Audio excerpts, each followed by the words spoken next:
Hey, what's going on, guys? I'm going to talk today about countering the interview of President Chung Moon. He is a professor at Yonsei University. He interviewed with Korea and the World. That's a YouTube podcast that talks about issues on the Korean Peninsula, and he's an avid supporter of the Sunshine Policy, which is unconditional economic aid to North Korea. The Korean name for it is Hwa-hae Hyo-pyok. And it's not a good policy. He promotes it and says it is.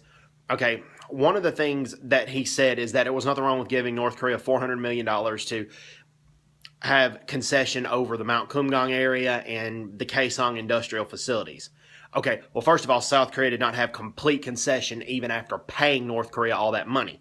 Prime example, North Korea picks the laborers for the Kaesong Industrial Center. And all the laborers are single women, okay?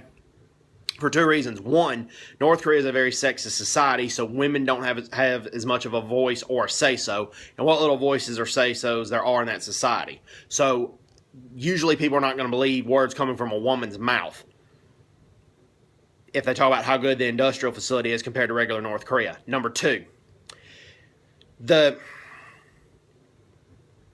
with those women being single, they don't have families that they can go to and talk about how good the industrial facility is compared to the rest of North Korea.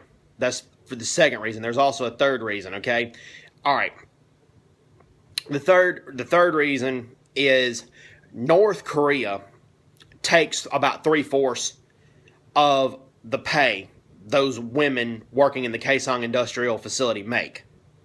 So there's not going to be as much of a revolt if it's a single person getting their pay taken by the government versus if somebody had to support a family.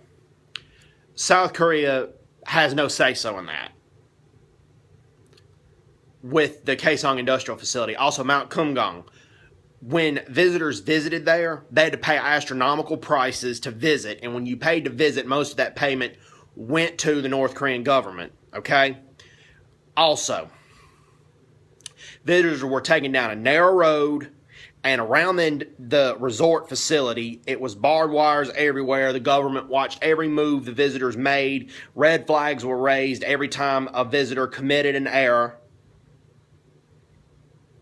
That's what happened. South Korea does not have control over that area. And so thank goodness South Korea suspended Mount Kumgang resort tours and the Kaesong industrial facility. All right, and then he talks about if North Korea does not accept aid from the South Korean governments, which is what's happening now with Park Geun-hye's administration and previously with Im Young-bak's administration, that the ordinary sufferers are the North Korean people. Well, they've suffered anyway, okay? They suffered anyway because the defectors who have came to South Korea that lived in North Korea during the Sunshine Policy, they said during that time they did not see any of the food, any of the fertilizer that the South Korean government donated. The North Korean government kept most of it, if not all of it. That's why almost no defectors that have came to South Korea, almost none of the defectors support the Sunshine Policy. Chung Moon does not make any mention of that. He doesn't. So I can't say it's a good policy. I know he's a professor at Yonsei University, which is a prestigious university in Korea, but I think he's 100% wrong on the Sunshine Policy issue.